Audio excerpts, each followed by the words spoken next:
খোকা বাবু কোন দিকে গেল, দিদি কোন দিকে গেল, তার দলের এমএলএ এমপিরা এক একটা মহাপুরুষ সব, তারা কোন দিকে গেল, কোন দিকে হাসছে, কোন দিকে বসছে, কোন দিকে খাচ্ছে, তাই নিয়ে আমরা সব ব্যস্ত। এই রাজ্যের সমস্যা কিছু নেই। আর আমরা তো আমের দেশের লোক, আমরা আমের দেশের লোক। এমন কোন আম গাছ আছে সে আম গাছ যখন বড় হয়ে গেল, আম ফললো, ডান দিকের আম সব টক, বাঁ দিকের আম সব মিষ্টি, এমনকি আম গাছ আছে? তা যদি না থাকে, তৃণমূল পার্টিটা তৈরি করেছে তো মমতা ব্যানার্জি। অর্থাৎ মমতা ব্যানার্জি তো আম গাছ, খোকাবাবু সে আম গাছের ডালপালা। তো যদি আম গাছের ডান দিকে মিষ্টি ফল, বাঁ দিকে টক ফল হয়, সেটা যেমন অবাস্তব, তেমনি এই সরকারের সব থেকে বড় চোরের নাম মমতা ব্যানার্জি। এগুলো তো চোরের সাক্ষী বাটপার, চোটকাট চোর চপ। চুরি চৌর্যবৃত্তি শিখিয়েছে তো মমতা ব্যানার্জি সারদার আমল থেকে। মনে করে দেখুন, সব ভুলে গেলে বাংলার মানুষ কি করবো? তখন তো খোকাবাবু এই জায়গায় ছিল না। ফারাকটা কি? দিদি অনেক নিপুণ ভাবে চৌর্যবৃত্তি করেছে, আর খোকাবাবু নতুন জমানো লোক হড়বড় করে দিয়েছে, ডিজে বাজিয়ে দিয়েছে।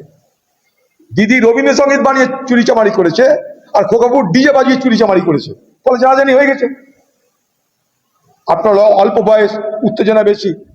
দিদির তা না, দিদি ক্ষমতায় আসে প্রথমে রবীন্দ্রসঙ্গীত বাজিয়ে দিলেন কলকাতায়, চুরিও চলছে, রবীন্দ্রসঙ্গীত বাজছে।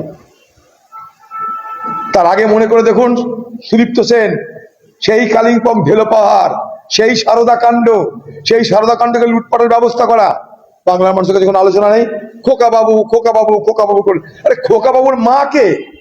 খোকা বাবু তো কারোর সন্তান। আমি সরাসরি এটা বলছি না নিজের সন্তান, আমি বলছি যে রাজনৈতিক সন্তান। খোকা বাবুটা কে? খোকা বাবু দলের একটা নেতা। দলের মাতা কে? দলের মাতা মমতা। তাকে না ধরে হঠাৎ খোকা বাবুকে সব ব্যস্ত হয়ে পড়েছে। এরা মানে কি মারছে কম, ছুট করাচ্ছে বেশি। এগুলোকে বলে আমাদের ভাষায় মারছে কম, ছুট করাচ্ছে বেশি। ধরবার হলে ধর, কেসের তো কোনো অভাব নাই। অনেকদিন আগে তো ইডি দপ্তরে 9.5 ঘন্টা জেরা করা হয়েছিল।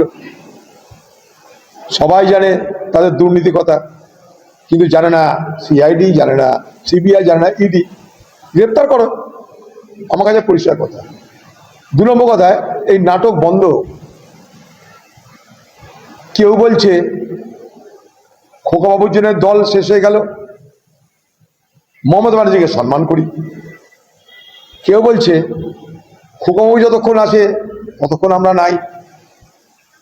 তো একটা কথা, যারা নানা বাহানাবাজি করে বিজেপিকে মদত করে বিজেপির হাত শক্ত করতে চাইছে, তাদেরকে বলবো, আপনারা সরাসরি মমতা ব্যানার্জিকে এটা বলছেন না কেন যে আপনি খোকাবাবুকে সরিয়ে দিন, আপনি আমাদের নেতৃত্ব দিন, আমরা আপনাদের এগোবো। আমরা না বিধানসভায় না লোকসভায় কোনো বিরোধী দলের মর্যাদা পাওয়ার জন্য আমরা চিঠিও করব না, চেষ্টাও করব না, দরখাস্ত করব না। একথা কিন্তু কেউ বলছে না। মজার জিনিস দেখুন, সবাই বলছে খোকাবাবুর জন্য তাদের মানিজ্যত গেছে, খোকাবাবুর জন্য তারা হেরেছে, কিন্তু একথা বলছে না তারা যে মমতা ব্যানার্জির নেতৃত্ব দিক, খোকাবাবুকে সরিয়ে দিক। আমরা সবাই মমতা ব্যানার্জির অধীনে রাজনীতি করতে চাই, এবং বিধানসভা লোকসভা সব জায়গাতেই আমরা যা করেছি সেখান থেকে ফিরে, সেখান থেকে বেরিয়ে আবার তৃণমূলের পার্টিতে মমতা ব্যানার্জির নেতৃত্বে চলতে চাই। একথা কিন্তু কেউ বলছে না। এই ঢপের কীর্তনটা বাংলায় বন্ধ। আর এগুলো করতে দিয়ে বাংলার বাকি সমস্যা থেকে কারোর নজর নাই। পানীয় জলের সংকট শুরু হয়েছে, সারের সংকট শুরু হয়েছে, মানুষের রোজগার করার ক্ষমতা কমে গেছে, বাজারে আগুন লেগে গেছে। কোনো আলোচনা আছে?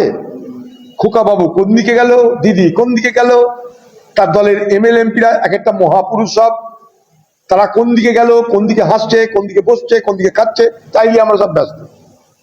এই রাজ্যের সমস্যা কিছু নেই। আর